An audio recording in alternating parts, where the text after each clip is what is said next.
Que Dieu vous bénisse abondamment au nom merveilleux de notre Seigneur et Sauveur Jésus-Christ. Aujourd'hui, nous allons donc voir la dernière catégorie des personnes qui peuvent vous livrer.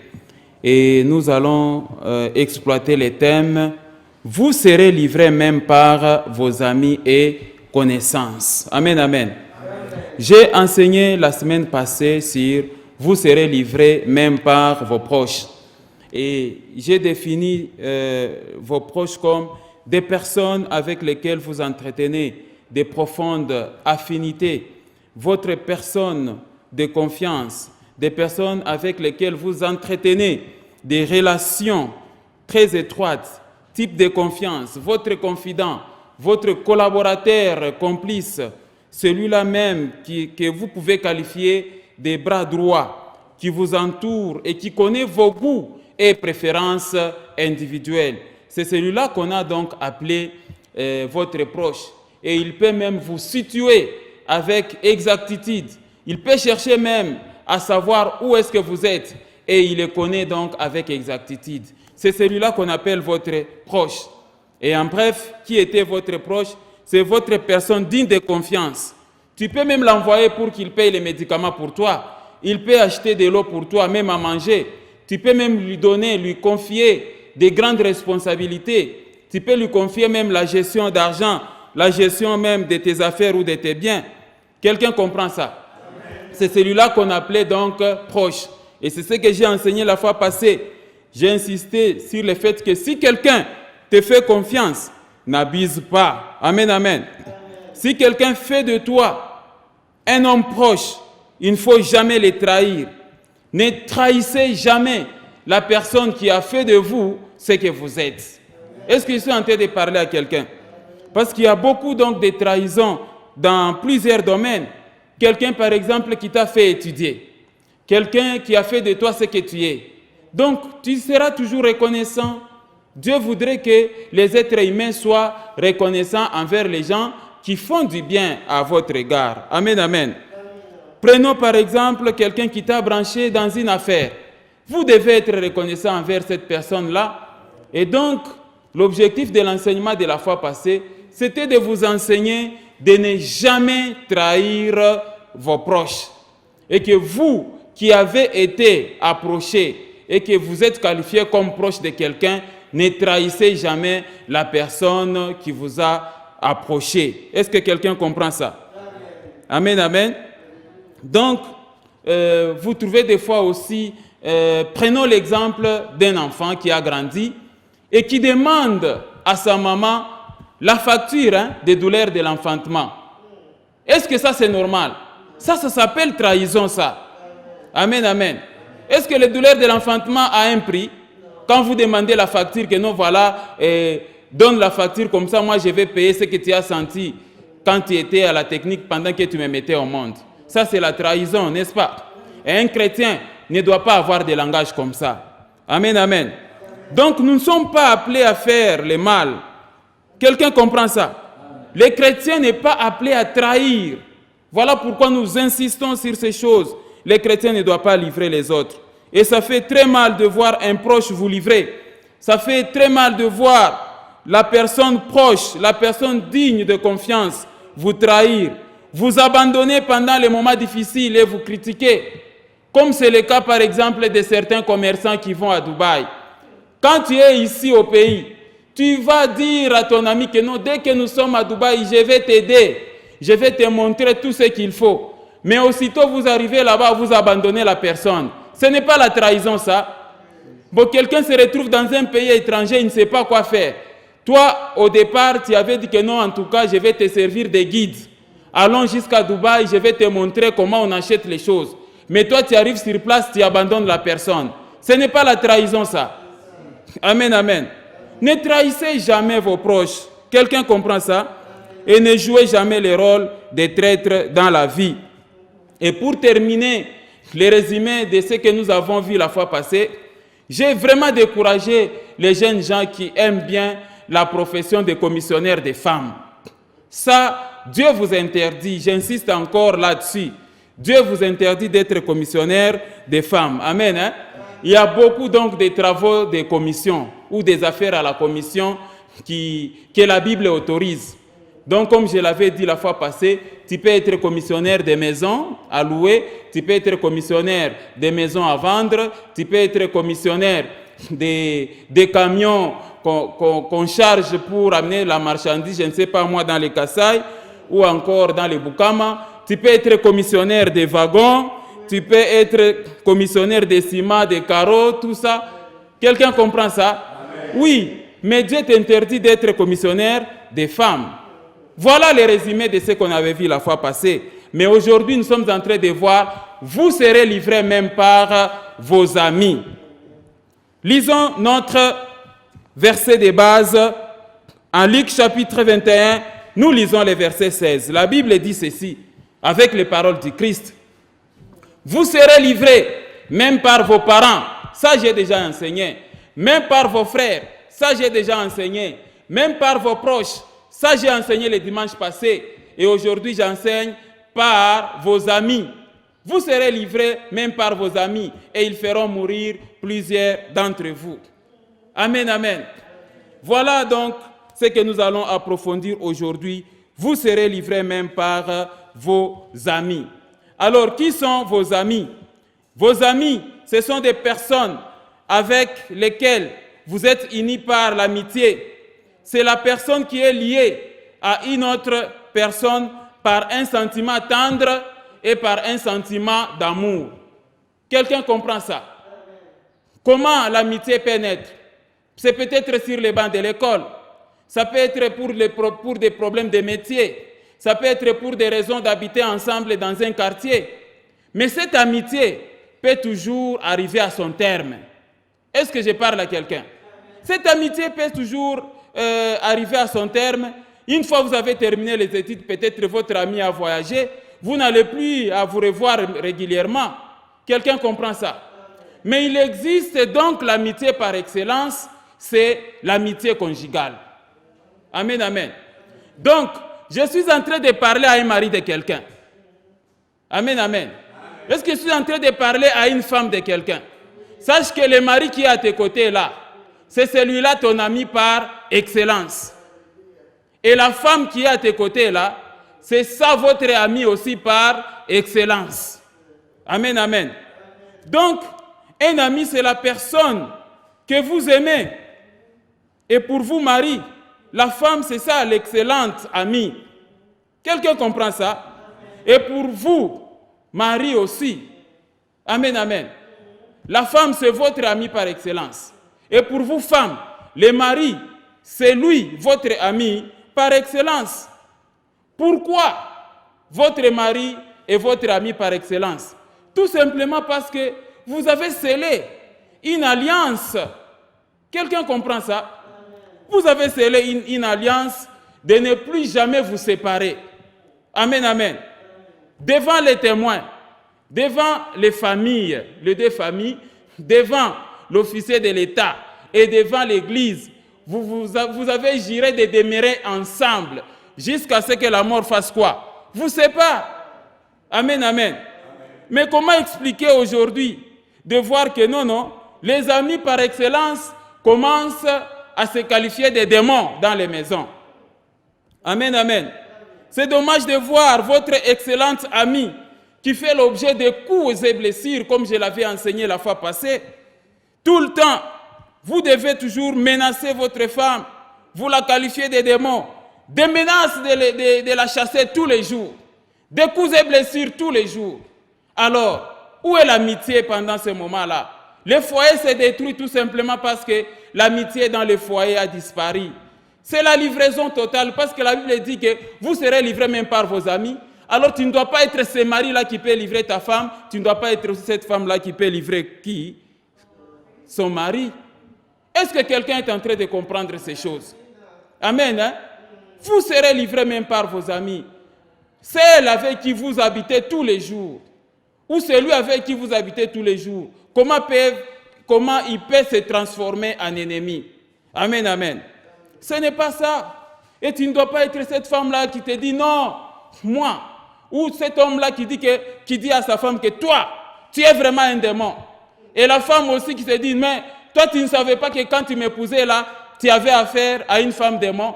Je le suis. Et là même tu es en train de me diminuer de grade. Hein. Je ne suis pas démon. Il faut m'appeler Lucifer. Il faut m'appeler Lucifer. Ce n'est pas possible. Où est parti le climat d'amour et d'amitié en ce sens-là? Amen, amen. Des hommes qui deviennent trop compliqués au foyer. Quelqu'un comprend ça? L'amitié est brisée. Je n'en disconviens pas, toi l'homme. Je sais aussi qu'il existe réellement des femmes très compliquées aussi, des femmes envieuses. Il existe aussi des femmes infidèles au foyer, des femmes impolies, des femmes qui n'apprécient jamais les bienfaits de son mari, des femmes trop exigeantes, des femmes qui poussent le mari à aller dehors. Ce n'est pas correct ça. Est-ce que j'ai parlé à quelqu'un? Il est grand temps, dans votre vie de foyer, que vous puissiez arranger votre manière de vivre tous les jours. Amen, amen. Non, vous devez arranger, mes chers frères et sœurs, votre façon de vivre tous les jours de votre vie. Et l'amitié par excellence, c'est dans la vie du couple. Mais du moment où le diable vient enlever le climat d'amitié entre l'homme et sa femme, conséquence, le foyer est déstabilisé. Amen, amen. Conséquence, le foyer peut se détruire. C'est comme si ça devient une convention. C'est à cause des enfants que je suis dans la maison. Quelqu'un comprend ça? Bon, je ne vais pas seulement divorcer, c'est pourquoi cette femme-là est dans la maison, sinon moi je divorcerai déjà. Ah, quel type d'amitié que vous entretenez? Amen, amen. Est-ce que j'ai parlé à quelqu'un? Donc, du moment où vous avez l'alliance à la main, la première amie, c'est votre épouse. Et que votre première amie, c'est votre mari. Quelqu'un comprend ça? Toutefois, en dehors de votre foyer, l'homme peut avoir aussi des amis. La femme peut avoir aussi des amis. Mais bien sûr, je précise à ce sujet, ça doit être des amis de même genre. Est-ce que quelqu'un comprend ça? Amen. Du moment où tu es marié, toi l'homme, tu ne peux pas avoir une amie fille ou bien une amie femme. Non, non. Toi aussi la femme, du moment où tu te maries, tu ne peux pas avoir un ami garçon ou bien un ami homme. Quelqu'un comprend ça? Amen. Alors tous ceux-là que moi j'appelle vos ex-amis, vous allez les déverser dans un ensemble qu'on appelle des connaissances. Amen, amen. Vous convertissez rapidement vos amis de genres différents en connaissances. Quelqu'un comprend ça? Oui, il devient une simple connaissance. La connaissance, ça veut dire quoi une connaissance? Quelqu'un que vous connaissez sans sentiment d'amitié, sans sentiment d'amour. Personne que l'on connaît, ce n'est pas un ami, donc c'est une simple connaissance. Amen, amen. Alors, nous vous concédons, vous pouvez avoir des amis. Vous pouvez avoir des amis en dehors de vos foyers. Ça, la Bible l'autorise. Mais, j'insiste, ça doit être des amis de même genre. Moi, là, en tant qu'homme marié, je dois avoir des amis hommes, pas des amis femmes. Amen, amen. Et toi aussi, la femme mariée, tu dois avoir des amis femmes, pas des amis hommes. Quelqu'un comprend ça? Donc, ça devient vos amis honoraires. Et vous les mettez dans la classe de quoi? Des connaissances. Quelqu'un a compris ça? Alors, qu'est-ce que nous attendons de nos amis? Donc, nous attendons de nos amis et connaissances des meilleures relations et non pas la trahison et non pas la livraison. Mais fort dommage, c'est le contraire que les gens sont en train de vivre. Tu as fait de quelqu'un un ami, non, il commence à te trahir. Tu as fait de quelqu'un une connaissance, non, non. Ça devient une relation basée sur l'hypocrisie et sur la trahison. Voilà pourquoi le Seigneur Jésus-Christ va dire que non, attention, vous serez livrés même par vos amis. Donc c'est un signe, mon frère, ma sœur, que tu dois contrôler tes amis. Tu dois savoir quel type d'amis que tu as. Quelqu'un comprend ça? Lisons un peu le livre des Proverbes, chapitre 17.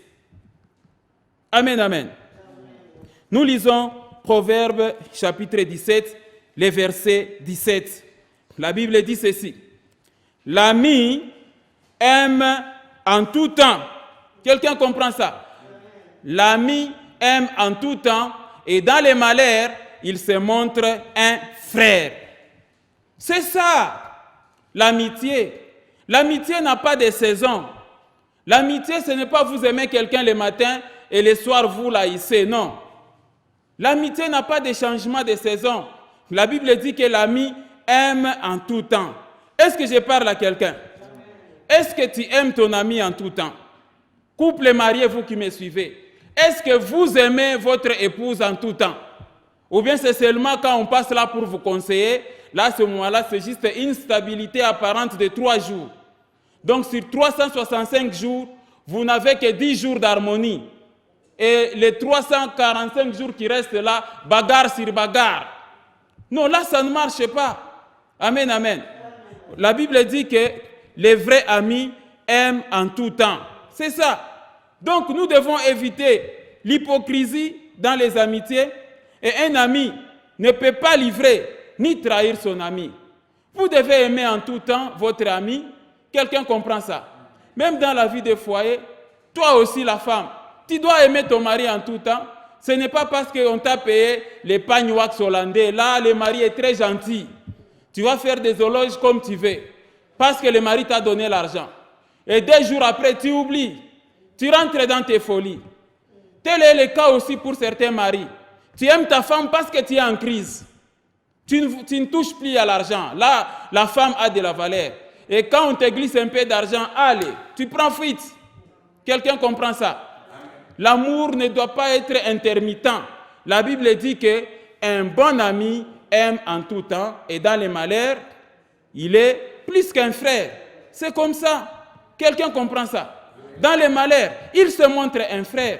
C'est comme ça que vous devez vivre, non seulement dans la vie des couples, mais dans vos relations avec ceux-là que vous appelez amis. Amen, amen. Donc vous devez avoir des bons amis. Être ami de quelqu'un n'est pas synonyme de le livrer. Un meilleur ami, il reste ouvert. Un meilleur ami doit demeurer honnête. Un meilleur ami doit vous inciter à suivre Dieu, à connaître Dieu. C'est-à-dire, vous devez vous entourer des amis qui vous aident à grandir dans la foi en Jésus-Christ. Amen, amen. C'est ça les amis. Donc, j'ai toujours conseillé, tu ne dois pas être ces maris-là qui comptent l'argent seulement dans la toilette. La femme pense que non, tu es dans les lieux d'aisance en train de faire autre chose. Non, tu comptes l'argent, tu mets ça dans telle poche, et tu mets telle somme dans telle poche, tu mets telle somme dans la chaussette, tout ça, pour que la femme ne voit pas. C'est être malhonnête ça. Quelqu'un comprend ça? Un meilleur ami aime en tout temps. Amen, amen.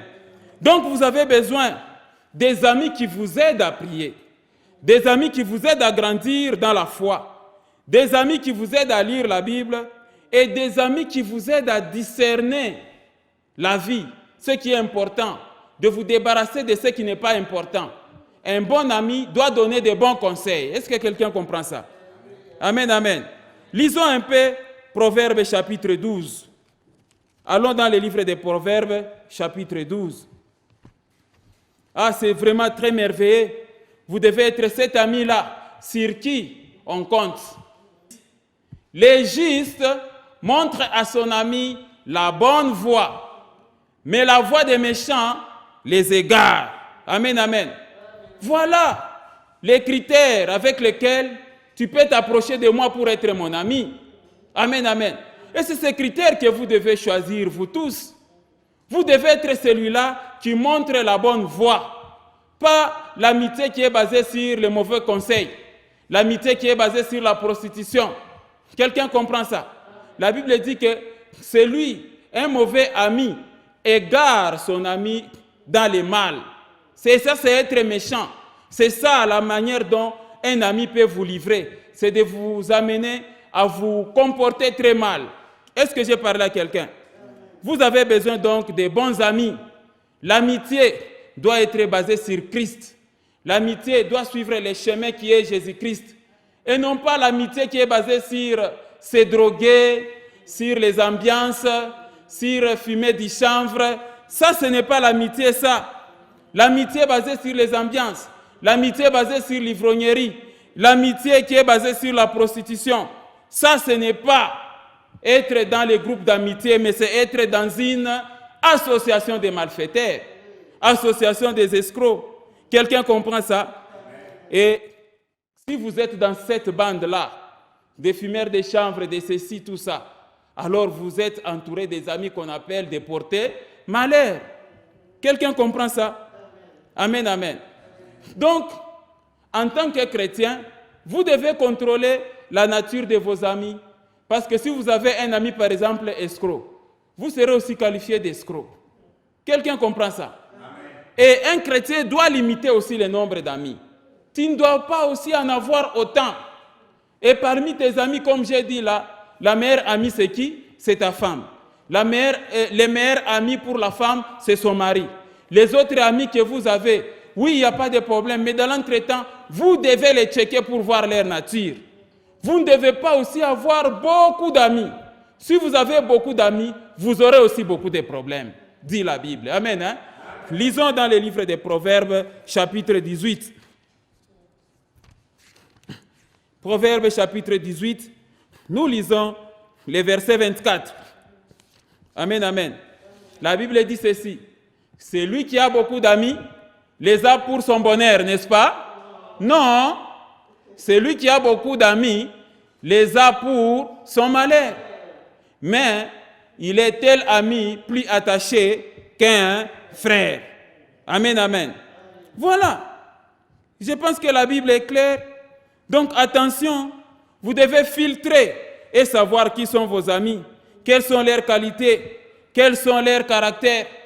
Vous ne devez pas, vous êtes chrétien, mais dans l'entretemps, vous avez un ami ivrogne.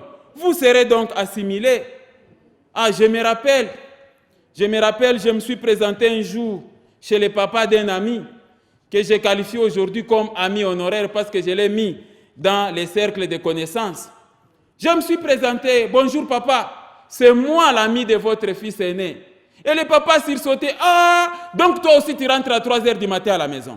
Donc toi aussi, tu martyrises ta femme. Donc toi aussi, tu es un ivrogne. Donc toi aussi, tu es un ambianceur. Donc tu es l'ami du fils aîné de mon fils aîné. Donc ce que mon fils aîné est, toi aussi tu l'es. Vous voyez? Alors dès lors, je me suis abstenu que je ne me présenterai plus ainsi. C'est-à-dire, celui que j'appelais mon ami a un mauvais caractère. Et voilà, on m'a assimilé aussi. Amen, amen. Amen. Donc, quand vous êtes ami d'un impudique, même si vous ne l'êtes pas, vous serez assimilé aussi. Quelqu'un comprend ça? Si vous êtes ami d'un divorcé, là, vous allez mettre mal à l'aise votre épouse à la maison, va commencer à dire, mais pourquoi tu fréquentes toujours ces divorcés-là? Tu risques de divorcer aussi. Il va te donner quel conseil? Amen, amen. Hein? Par exemple, les rares sont des polygames, par exemple, que j'ai retrouvés, que j'ai croisés. Quand vous parlez avec lui, il te dit clairement que non, il ne faut pas suivre notre chemin. La polygamie, elle est mauvaise, il ne faut pas suivre notre chemin. Ça, c'est un ami sincère. Amen. Hein? Il te dit que non. Toi, comme tu ne prends pas la bière là, comme tu n'es pas ivrogne, tu es bien. Amen, amen. Mais quand vous voyez un ami qui veut vous entraîner dans les malheurs là qu'il ressent pour avoir fait des mauvais calculs dans la vie, c'est que ce n'est pas un bon ami. Quelqu'un comprend ça? Amen, amen. Donc, quand tu as un ami ivrogne, tu seras assimilé aux ivrognes. Tu as un mari escroc, tu seras assimilé aux escrocs. Tu as des amis prostitués, ils te donneront quel conseil? Amen, amen. Ils vont tout simplement vous inciter à ce que vous soyez ce qu'ils sont. Amen, amen. Or, c'est ce que Dieu ne voudrait pas. Mais soyez forts pour les amener aussi à Christ. Évangélisez vos amis afin qu'ils changent de nature, parce que la Bible dit que si quelqu'un est en Christ, il est une nouvelle comment? Créature.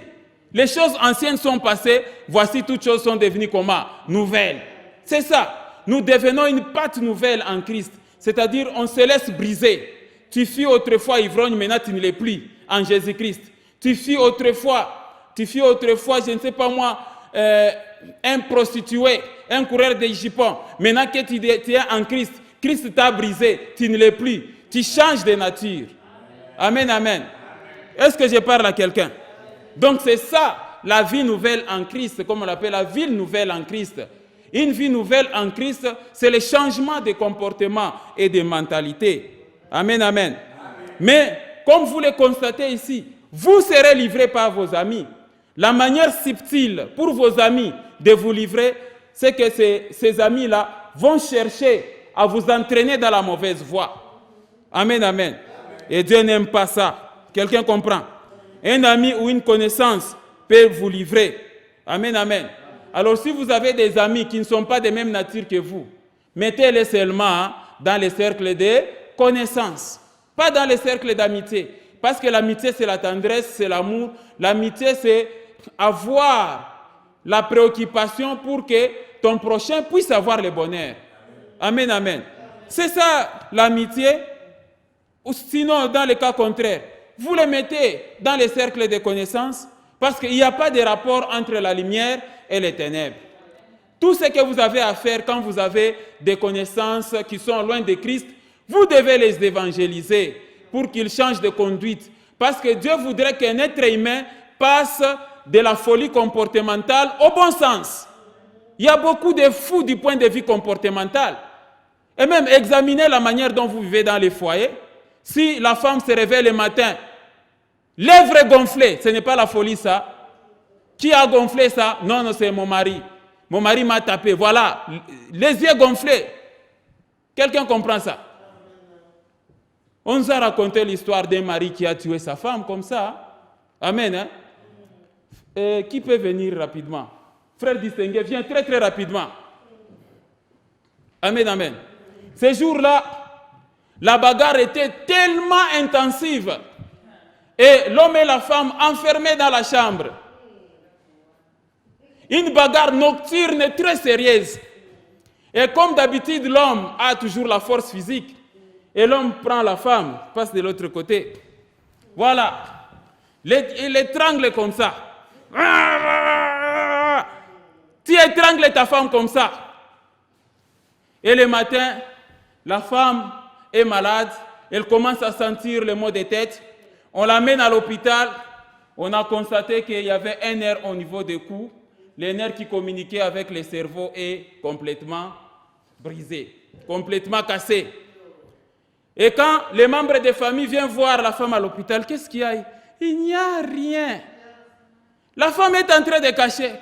Est-ce que ton mari t'a tapé? Non, il n'y avait rien, tout simplement. Je me suis réveillé le matin et puis ça a commencé à faire mal ici, ici. Et puis la femme est décédée. Et puis comme d'habitude, comme je vous avais expliqué la fois passée, l'homme va pleurer. On a tué ma femme, c'est la sorcellerie ça. Mananouya bibi, yo, tout ça. Qui a tué dans ces conditions ici? C'est toi-même, n'est-ce pas? Alors où est-ce que tu vas accuser la sorcellerie? Où est la sorcellerie qui a tué ta femme?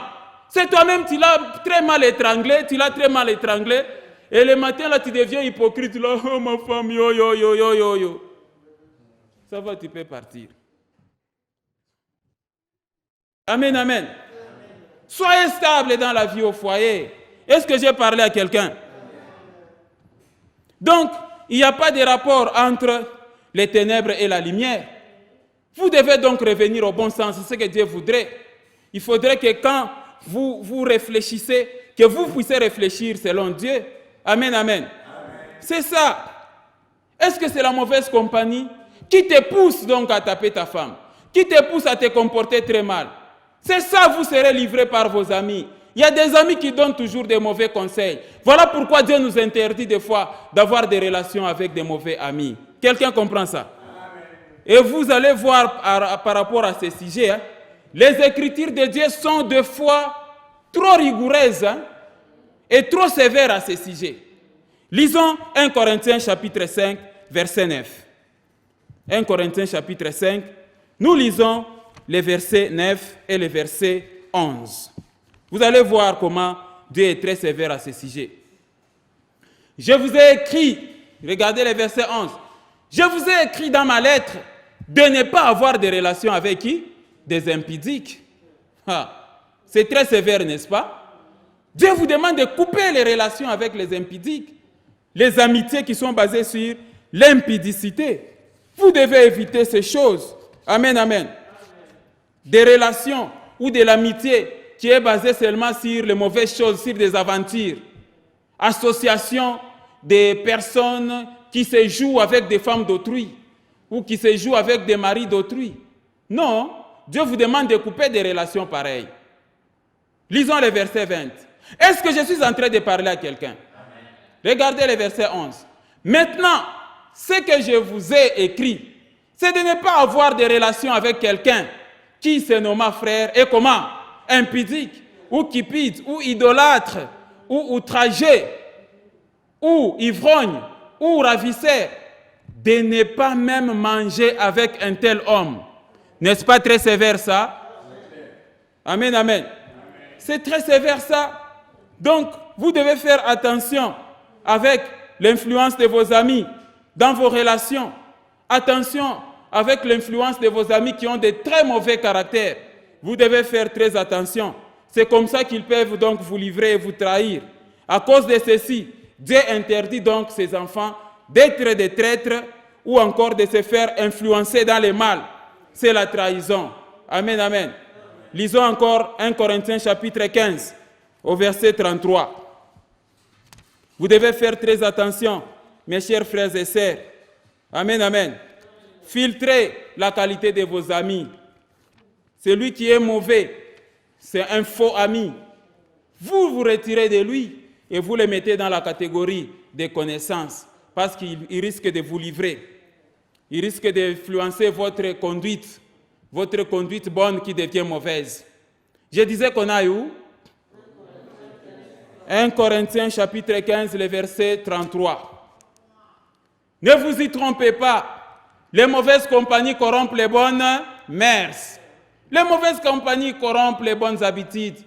Revenez à vous-même comme il est convenable et ne péchez point, car quelques-uns ne connaissent pas Dieu. Je l'ai dit à votre honte. Amen, amen. Donc vous aurez affaire des fois à des amis qui ne connaissent pas Dieu, des amis qui ont une autre logique de vivre. Être ami, c'est sortir seulement dans les ambiances. Être ami, c'est seulement fumer du chanvre. Il y a certaines personnes qui sont comme ça. Ça, ce n'est pas l'amitié, donc c'est l'association tout simplement de qui? Des malfaiteurs. Donc il y a des amis, il y en a des vrais et des faux.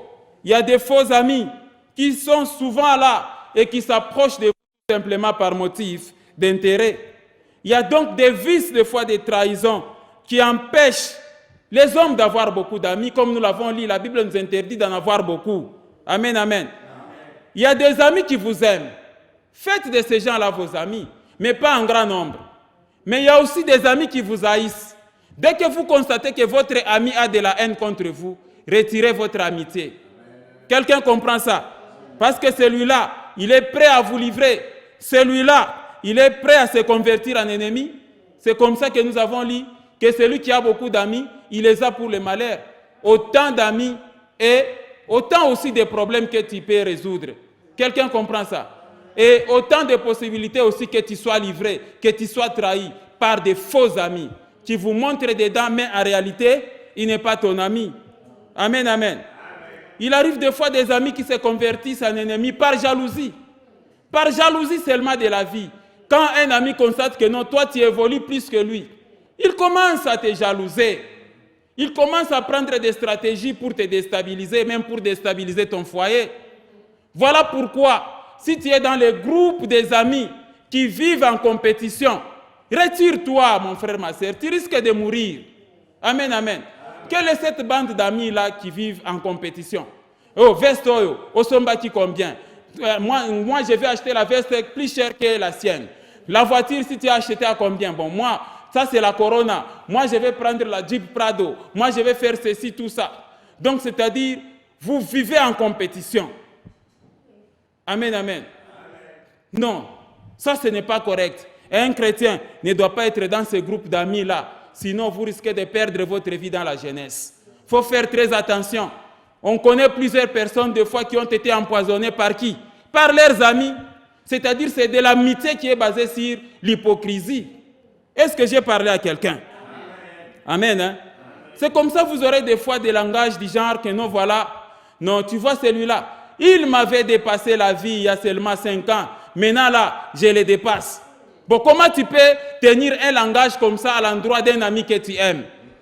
Être ami, c'est se préoccuper aussi du bonheur des autres. Mais dire que non, moi je les dépasse, hein? Moi, mes amis, je les dépasse, ça c'est de l'amitié basée sur l'hypocrisie et la trahison. Amen, amen. Lisons rapidement le livre de Job, chapitre 16. Les Écritures sont très claires. Vous allez voir, il y a des amis qui se jouent des autres. Et si vous êtes dans ce sillage-là, les amis vont se jouer de vous. Les amis peuvent même déstabiliser votre foyer si tu ne fais pas attention. Toi qui es dans un groupe d'amis basé sur les hypocrisies. Amen, amen.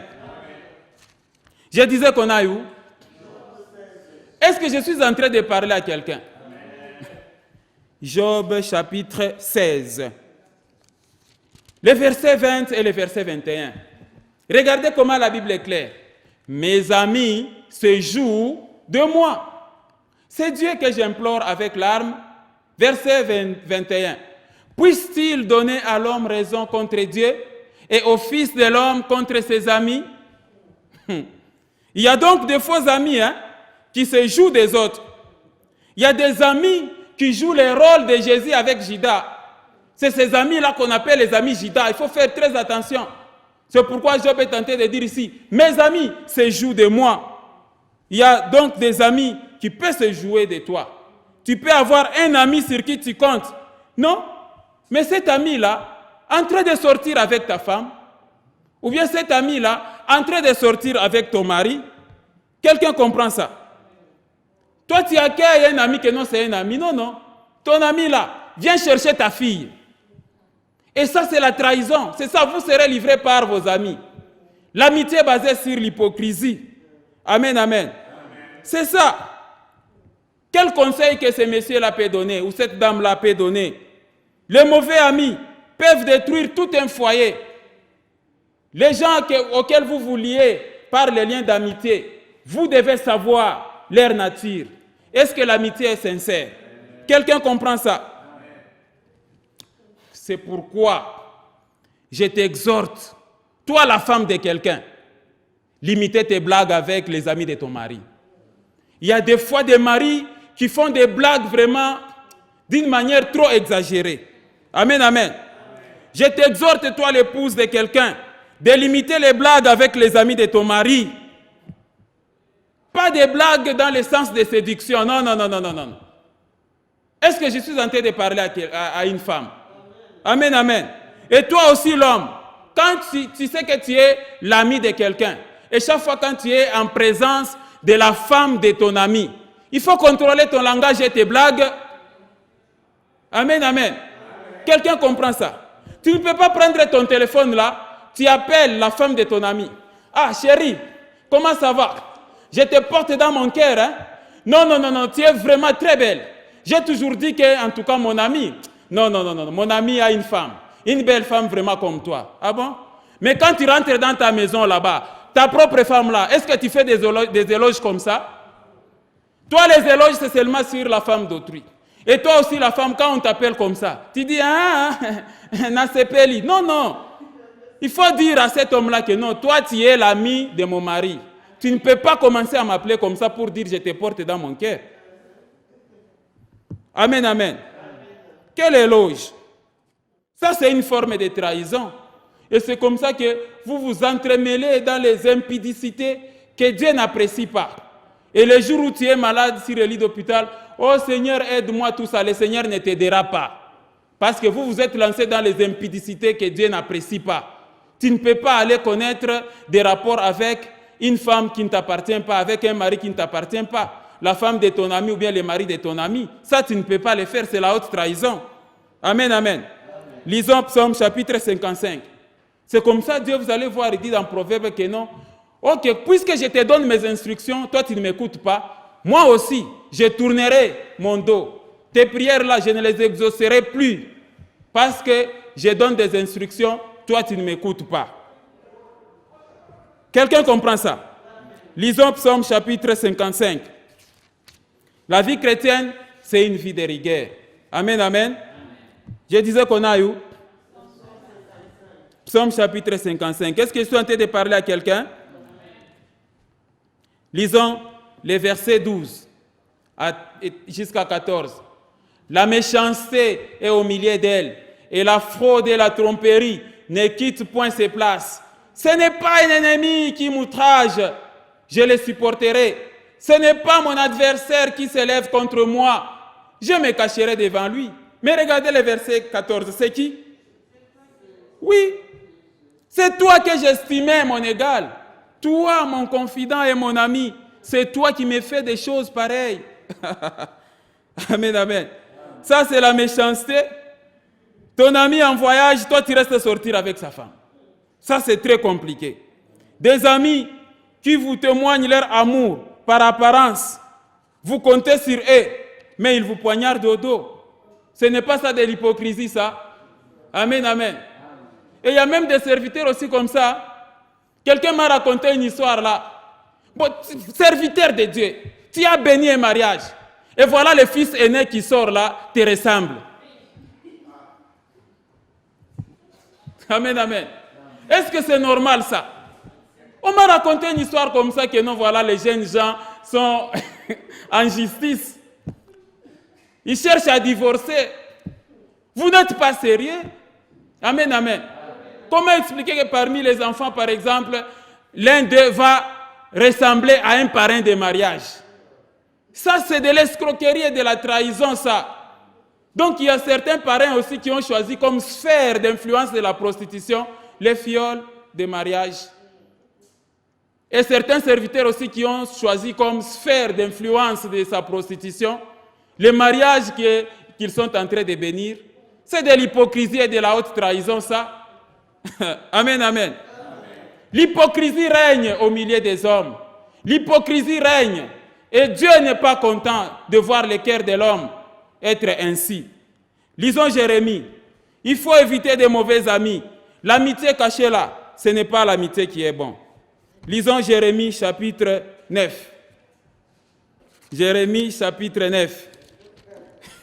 Nous devons apprendre à être sérieux, n'est-ce pas? Jérémie chapitre 9, verset 4. La Bible dit ceci. Que chacun se tienne en garde contre qui? Son ami. Et qu'on ne se fie à aucun de ses frères. Car tout frère cherche à tromper et tout ami répand quoi? Des calomnies. Verset 5. Ils se jouent les uns les autres et ne disent point la vérité. Ils exercent leur langue à mentir. Ils s'étudient à faire le mal. Regardez le verset 6. Ta demeure est au sein de la fausseté. C'est par fausseté qu'il refuse de me connaître, dit l'Éternel. Amen, amen. La Bible est claire, n'est-ce pas? Si vous êtes dans cette amitié-là où vous vous étudiez pour seulement se faire du mal, c'est ça la livraison. Voilà pourquoi Jésus dit, vous serez livrés même par vos amis. Il faut donc faire très attention. Est-ce que je parle à quelqu'un? Lisons Proverbe aussi, chapitre 27. Proverbe chapitre 27, nous lisons les versets 5 et les versets 6. Mieux vaut une réprimande ouverte qu'une amitié comment? Cachée. Les blessures d'un ami prouvent sa fidélité, mais les baisers d'un ennemi sont comment? Trompeurs. C'est dangereux d'avoir un ami hypocrite, un ami ennemi. Vos véritables amis sont ceux-là qui vous aident à marcher sur les droits chemins. Les faux amis, les traîtres, ne vous disent pas la vérité. Amen, amen. N'est-ce pas, vous connaissez le dicton qui dit « Mieux vaut un ennemi franc qu'un ami pas sincère. » Amen, hein? Un ami qui vous ment ne peut pas faire partie de votre entourage. Méfiez-vous de lui. Il n'est pas capable de vous dire la vérité. C'est un traître. Amen, amen. C'est un traître. Donc vous ne devez pas être cette femme-là aussi traître à côté d'un homme. Oui, il y a une histoire triste, mais je me permets donc de vous la raconter pour que vous puissiez tirer des leçons. Un jour, on me soignait quelque part. Hein? J'avais un peu de malaise dans mon ventre, on me soignait. Et la dame qui me soignait là reçoit un coup de fil de sa copine. Amen, amen. Et comment la copine va appeler? S'il te plaît, ma copine, comment ça va? Est-ce que je peux connaître les prix de l'avortement complet? Est-ce que je peux avoir la cotation? Parce que je suis grosse et la grossesse, ce n'est pas pour mon mari. Ce n'est pas la trahison, ça? Amen, amen. Et c'est comme ça que des fois vous trouvez aussi certains maris, après 25 ans de mariage, vous voyez maintenant des enfants apparaître, ou les enfants apparaissent les jours des obsèques. Maintenant, toi, les maris, là, tu es dans les cercueils, qui va témoigner? Mais ce qui t'acquise, c'est le visage. Quand on voit les gens en train de pleurer à côté du cercueil, on commence à se dire que non, non, non, non, non. Regardez, il ressemble à Manu, regardez la tête. Regardez les groupes des enfants là qui pleurent. Ils sont comme nous quand vous voyez les visages. Amen, amen. C'est la trahison, ça. Quelqu'un comprend ça? Donc, tout ce temps ici, tu as caché un foyer quelque part. Et le foyer est appelé à apparaître les jours du deuil parce qu'ils viennent aussi pour réclamer l'héritage. Ce n'est pas la trahison, ça. Amen, amen. Ce n'est pas possible. Michée chapitre 7, verset 5. Amen. Hein? Un ami qui vous ment ne peut pas faire partie de votre entourage. Méfiez-vous donc de lui. Amen. Hein? Je disais qu'on a eu. Est-ce que je suis en train de parler à quelqu'un?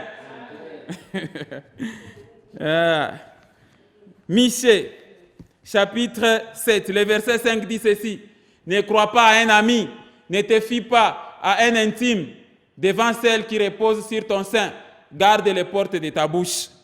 Car le fils outrage le père, la fille se soulève contre sa mère, la belle-mère contre sa belle-mère. Chacun a pour ennemi les gens de sa maison. Donc faites attention avec tes amis qui te critiquent, qui ne témoignent jamais leur amour envers toi. Amen, amen. Ce sont des problèmes.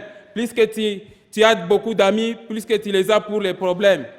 Des amis qui vous abandonnent. J'avais dit la fois passée, des amis qui aiment seulement la période des récoltes. Amen. Hein? Pendant la période des moissons, là, ils sont vos amis à la récolte. Mais quand il faut s'aimer, ils prennent fuite de vous. Ils disparaissent en période de vaches maigres pour réapparaître en période de vaches grasses. Amen, amen. Vous traversez le désert seul et quand vous entrez en Canaan, les voici. Amen, amen. Lisons un peu Psaume chapitre 38. Lisons rapidement les Écritures, j'étends vers la fin de l'enseignement. Est-ce que quelqu'un comprend ça? Amen. Je voudrais que vous puissiez être des vrais chrétiens. Psaume 38, les versets 11 jusqu'au verset 13. Mon cœur est agité, ma force m'abandonne, et la lumière de mes yeux n'est plus même avec moi. Là, c'est David dans sa vieillesse. Mes amis et mes connaissances, qu'est-ce qu'ils font? Ils s'éloignent de ma plaie. Et mes proches se tiennent comment? À l'écart. Ceux qui en veulent à ma vie tendent leurs pièges. Ceux qui cherchent mon malheur disent des méchancetés et méditent tous les jours, quoi? Des tromperies. Amis et connaissances traîtres. Lisons aussi rapidement Proverbes chapitre 19. Nous lisons le livre des Proverbes chapitre 19, les versets 4 et les versets 6. Amen, amen. Regardez, la richesse procure un grand nombre d'amis. N'est-ce pas des flatteries ça? Quand tu es riche, là, tu auras beaucoup d'amis. Mais le pauvre est séparé de son ami. Il n'y a pas d'intérêt là-bas, c'est ça? C'est ça le cœur de ce monde. Beaucoup de gens flattent l'homme généreux, c'est ça. Et tous sont les amis de celui qui fait quoi? Des présents, c'est ça. Quand tu donnes de l'argent aux gens, tu donnes ceci, tout ça, non, tu es leur ami. Le jour où tu dis que non, tu n'en as pas, allez, automatiquement, tu deviens leur ennemi. Proverbe 14, verset 20. Vous comprenez ces choses, mes frères et sœurs. Regardez Proverbe 14, verset 20. Les pauvres est odieux, même à son ami. Mais les amis du riche sont comment? Nombreux. Pourquoi ils sont nombreux? À cause des présents et de l'argent, n'est-ce pas? Un chrétien aussi ne doit pas être comme ça. Amen, amen. Ah, la parole de Dieu est merveilleuse, n'est-ce pas? Donc le jour où vous donnez l'argent, là, vous êtes apprécié par vos amis. Hein? C'est ça. Et si vous ne donnez pas, là, ça pose des problèmes. Ils deviennent vos ennemis en cas de problème et ils vous abandonnent. C'est ça la trahison. C'est ça être livré. Lamentation chapitre 1, verset 2. Lamentation chapitre 1, verset 2, nous lisons la Bible au nom de Jésus. Elle pleure durant la nuit et ses joues sont couvertes de larmes de tous ceux qui l'aimaient. Nul ne la console. Tous ses amis lui sont devenus comment? Infidèles. Ils sont devenus comment? Ses ennemis. La fortune a disparu. Amen, amen. Voilà l'enseignement. Je termine par Job chapitre 6.